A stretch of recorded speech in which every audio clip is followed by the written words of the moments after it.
So we get a lot of questions like, is this sponsored? Is this an ad? So many companies paid for this video. Why do we illegally not disclose the fact that our videos are all sponsored?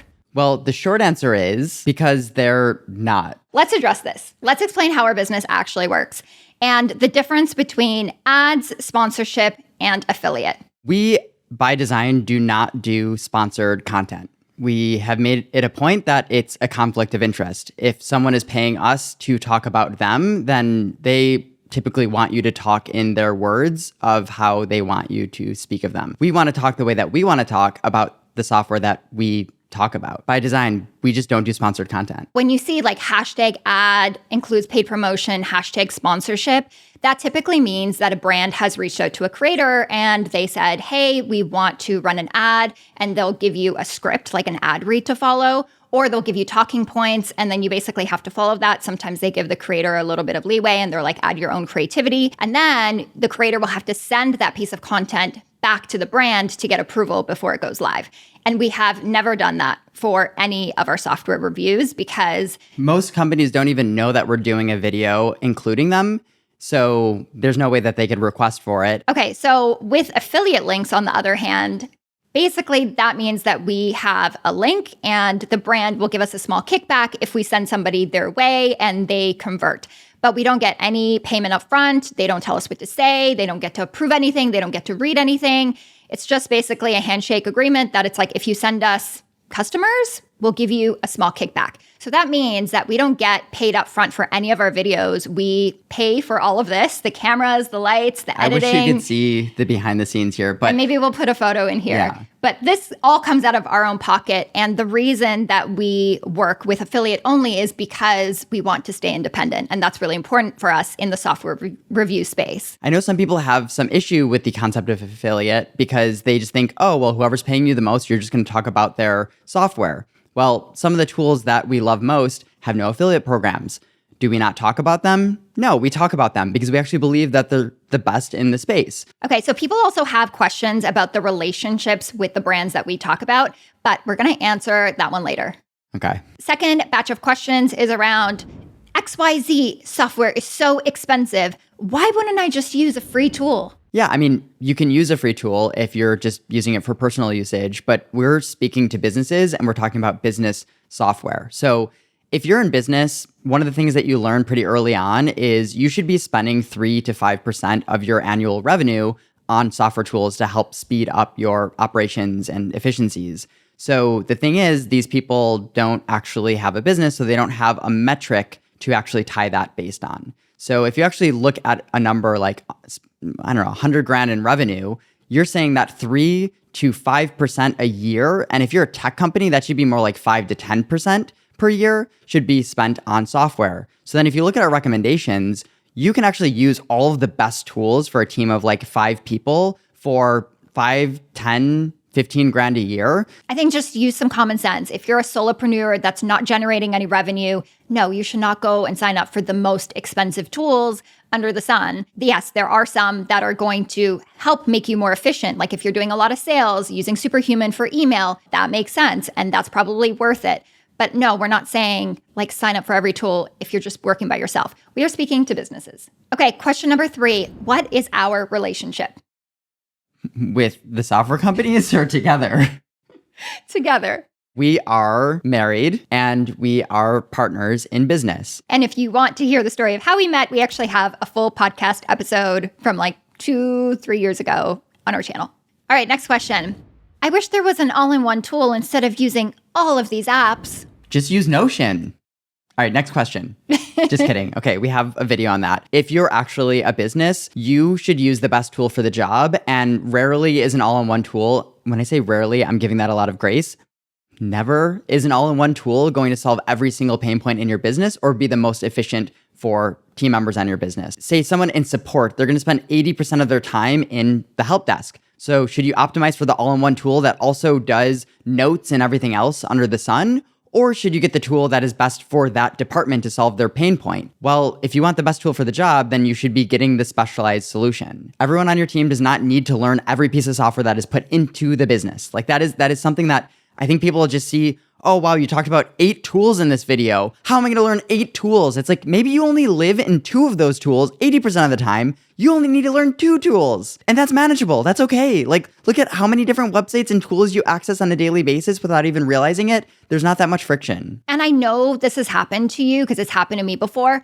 When you sign up for software and it's like, I do this and this and this, and you're like, wow, I get to save all of this money. And they have this landing page that's like a bunch of check marks. And it's like all this for like $97. And all these tools are like $500. And you're like, wow, this is going to be a great deal. And then you get in there and like say it has a landing page builder. And then you start using the landing page builder and you're like, oh my God, this is like so bad. Why can't I like do this most basic thing? And you're fighting with it. And then it's like 3 hours have gone by and you're like, this is failing me. Well, or it just looks like a free tool, because a lot of these companies will build very quickly some of these things just so marketing can check it off. It's the same type of thing with integrations. They might even acquire a very basic free landing page builder company, and then they go and say, cool, we have landing pages now, just so they could check that off in the marketing site. Sometimes we even get confused. Like we'll look at a website and we're like, it looks like they're doing all of these things. But if you actually reach out to their support and you're like, what are you really good at? Their team will typically be like, boom, boom, boom. And then that's how you can decide if you should sign up for that software, not from their marketing website. Question number 5, are you using AI to answer comments? If Alex is an AI, then yes. I still haven't figured it out. Like since I met you, I've always thought you might be half AI, half bot. So Andra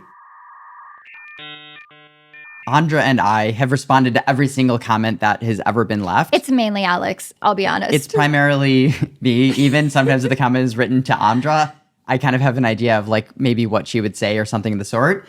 We started as a very, very small YouTube channel, and we felt that one of our unique differentiators is that we actually can give people help and support in the comment section. So if you're actually asking a question for help, we realize that it's better than if you were to send us an email and ask us for help and then privately answering that. So we encourage people to ask us questions in the comment section. So then I want to give a great answer to those people. AI really doesn't give a great answer without the context that we have. So there's points where I might write 5 paragraphs up and just know that I've written way too much, and the person that I'm writing that to just won't get from it what I'm trying to get across.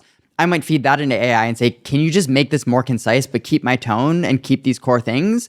And then it might just shrink it to be 2 paragraphs instead of 5, because I'm not the best with that. So Alex, this one's for you. What's up with Gmal? No, it's okay. It's Gmal. I'm from Buffalo, and if I really just embody my Buffalonian accent, that's where there's these hard like A sounds, and I've been told that it's Gmal, or you should be saying like Gmail. That just sounds weird to me. I don't know. And then I swear I say that, and then people say, what's up with Gmal? So I don't know. That is one of the words I will never get right. I don't know. Sometimes you learn things about yourself from doing content that you would have never otherwise learned. I think this is the one you learned. This is my blind spot. You've got Mel. You're biased, and everyone should do what's best for them. So this person's basically suggesting that everyone should sign up for every software, test every software, evaluate every software, and come to their own conclusion. What do you have to say about that? I have thoughts to add. I think that you should actually be building your business and doing the stuff in the day-to-day that will actually move your business forward instead of evaluating tools, because that's actually what we've been doing for the past 15 years. So are we biased? Yes, we're absolutely biased, because we have seen what happens when you're not biased. And we also see the number of tools that teams will jump into because they're just playing with software and looking for efficiency. They don't actually know what they're ultimately looking for, or what will work for them will also work for their team of 5, 10, 20 people when they scale. We actually know that. So with us, we have experience in evaluating software. We are good at it. So we are curating software for small businesses. And we're giving you a smaller selection of the tools that we actually use. Or if we're not using it, it's because maybe our business is not at a certain size and we recommend it for, enterprises or whatever. If you actually go to our best lists, I think what you'll see is instead of having 40 or 50 or 60 apps there, we're only talking about the 10 curated ones, because we want it to feel like, oh, wow, every single one of these tools is here for a reason. We get at least 100 companies reaching out to us per month saying, oh, can you add horse browser to your website? And it's like, no, because what are you doing that is special? Yes, I will probably look at your tool if you reach out, because I'm just curious, but it's very easy to tell if you are actually just a side project, you're not taking this seriously, or you don't have any unique value proposition. We want to actually curate based on unique value proposition and where something stands in the market. So people do ask whether we've invested in any of the companies that we do talk about, but we're going to come to that soon. Oh gosh, okay. Do you do consulting?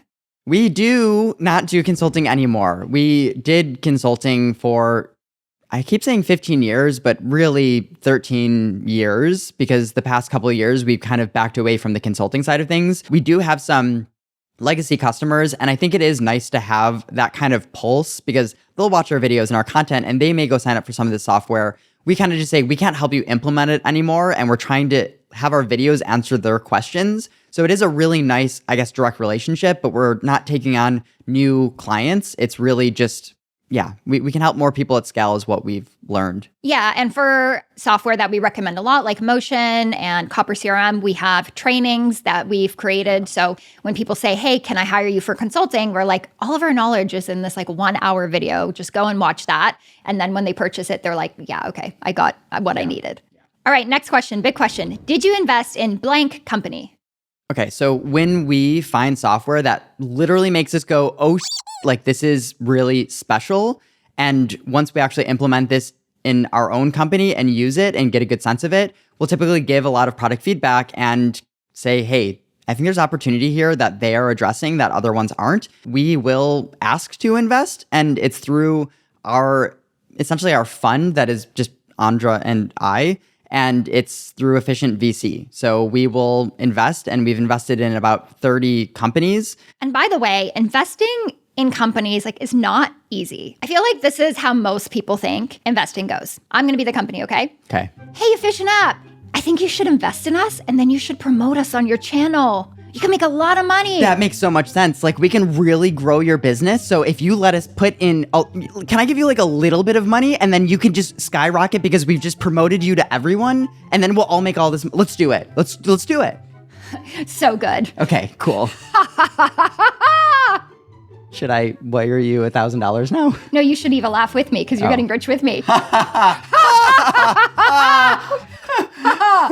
think I just pulled a muscle. So this is how it actually goes. You be you, I'll be the company. Wait, you're asking me to be me? I absolutely love what you've been building. We've been using it for the past 6 months, and we've been giving tons of product feedback. You've been implementing some, and I just feel like that there's so much opportunity in the space, and you've really uncovered something special. So I don't know, if you're raising anytime soon, can you let us know? Can we invest? Oh, thanks so much, Alexandra. Really appreciate you. Yeah. But we'll have to see. I'm not really sure what we're up to this year, but maybe we'll let you know. 2 months later. Hey, just wanted to check in. Are you planning on raising your Series A anytime soon? Or, is there any opportunity to maybe even buy secondaries from employees, or just something really, really excited about what you're building? Wow, that's so kind of you. We're not raising right now, but we'll definitely keep you in mind. So 2, 3, 4 months later. Hey, so I've been playing with your software. That last update was killer, and I'm so bullish on what you're building. Is there any opportunity to invest in you guys? Now that you mention it, this is good timing because we are in the middle of a raise, but we are oversubscribed, so we can basically give you a peanut allocation. Can we put more in? Let me talk to our lead investor because they want to take most of the round, but maybe I can get you 2 peanuts. Okay. Go away. All right. Come back. Hey, good news. So we can get you 2 peanuts, but that's the most that we can do. So that's what happens some of the time, but most of the time, this is also what happens. Okay, so maybe I've reached out 6, 7 times at this point, every couple months, and I'm just hey, just a reminder, if you're raising, please let us know. We want to be involved in the next round. And then I see on LinkedIn that they just raised their Series A, and confetti's flying, everyone is supporting them, and I'm literally wait, hey, guy, is there any room? I've been reaching out, is it? So sorry. We had to move really, really fast and close the round. We had a lead investor and they were just ready to go. So yeah, not this time. We didn't have any allocation, but check in with us in some time in the future. The point that we're trying to get across here is that investing in good software companies, keyword good, is about access. And I mean, that's a whole other topic. But if we've invested in a company, we've worked hard to get allocation. And there's 4 things that are true. We were users before we invested, always.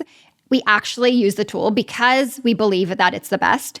We invested only because we believe it's the best and it's actually changing the landscape of their software category. And often we want to get more involved with them. And the truth of the matter is us getting more involved with the software company is at the direct expense of us investing in our own business. So we take it very seriously. We want to give a large check to a company that we truly believe in and have the conviction in, because it's actually at the cost of us creating as much content and focusing on our own business. So it's a big thing. And number 4 is if we do stop using a tool, then we will also let you know. And there are tools that we have invested in that you haven't seen on this channel for whatever reason. So I think what we want you to know is we take this very seriously. And if we invest, it's because we love it. And we have never once invested in a company that has reached out to us and wanted us to invest by way of either you guys have a great reach and we'd love to get more involved, or just by way of, hey, we're this tool, can you help promote us and whatever else. Our thesis is we should deeply believe in that you're building the best product out there. And if we don't believe that, then we have zero interest in investing. So if you reach out and you want us to invest, great, build a better product. How about you actually just build a great product, get us to see that, get us to become users, and then we will actively ask you to invest. That's how we've always done it and how we always will do it. And if you ever want to see which tools we have invested in, we do disclose that at the bottom of our description in all of our YouTube videos. So you can go scroll down and you can see if we have any affiliation or investment. We do have some early content covering how we made our first angel investment, which we'll link up in the cards up here if you are interested. Next question is, how do I add my software to your website? And how do you pick the tools that you cover? The same way that we evaluate investing in software is the same way that we'll add it to the website. You need to build a product that stands out in some way, shape, or form. And we need to find it, we need to use it and love it. And that's when we'll consider adding it to the website. Yeah, you can't pay to get added to our website. We've had people say, how much would that cost? We just don't do that. Alex, when I met him, he used to play with software on the weekends on his free time. Like, this is the kind of human that we're talking about. We would not be doing content around software unless we were deeply engaged in this space. All right, next question. What phone case do you use? And by you use, they're talking about me here. Enter B-roll of Andra using a phone case. I use the Clicks phone case. It has a keyboard. Yes, I do type on it. Everybody asks, is it real? Yes, it is. It is a great conversation starter if you're out and about, and it's a lot of fun, and it clicks. And the sheer number of conversations and friends that we've made just being in public with that thing. People cannot help themselves. Like, you pull out that phone, it's like you're a magnet. It's like having a little cute puppy. People are like, can I pet it? Can I touch your phone? Which may be a little bit gross, but it's like, yeah, go ahead. Like, I always let them. Yeah, I always let them. All right, next question. What do you both do inside of the business? You are watching us on YouTube right now. You might not know that we have a website, and that is where I spend 80% of my time. So I'm kind of the product person that is managing engineers, and we're building a software review and comparison site. I built the first MVP of the current version up there on Webflow, WhaleSync, and Airtable to make all this stuff work. But we've been actually building the past 15 months to properly rebuild it from the ground up and build it into a proper product. So that is what I'm spending all of my time when we're not filming or setting up or whatever else is involved. And I head up content. So I manage our YouTube production team. We have 2 editors. We have a producer. And I'll do research, evaluation, talk to Alex, put together our scripts. He obviously then, we refine it together and then make sure that this whole YouTube thing is going. And then I also write reviews on the website as well. Next question. I started using Motion and Superhuman and love them. Do you have a list of all the tools that you recommend?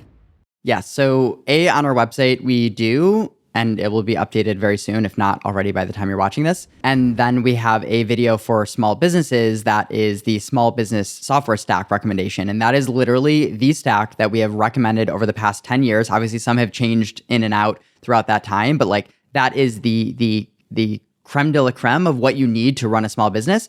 And then we actually just last night recorded the startup stack, which is a behemoth. But this is from everyone that we've been advising, that we've invested in, or us for ourselves have been using, because we're now a startup. We have 10 team members, and that will be a little bit more technical, or it could be for the small business, but like a more tech advanced or tech focused, quick growing small business. Why do you keep recommending the same tools?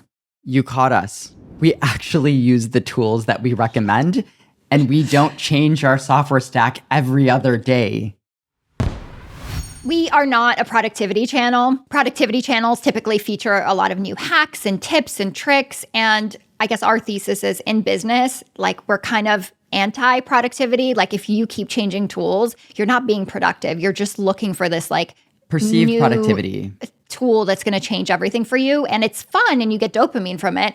But that's not what our channel is about. Like we are focused on business tools that are going to be in your business. Like we talk about the tools that we use and we're like, we've used them for 5-10 years in many cases. And I think what we've learned is that sometimes getting people to give your content a shot is you just need to say sometimes the same thing in a different way. We've answered your questions, but if you're new around here, then you definitely want to go watch our full software stack video where we deep dive all the tools that we recommend, which you want to go watch over here. Go click. Go. Oh, no, it's going away. Go, oh, no, go, oh, no, quick. Go.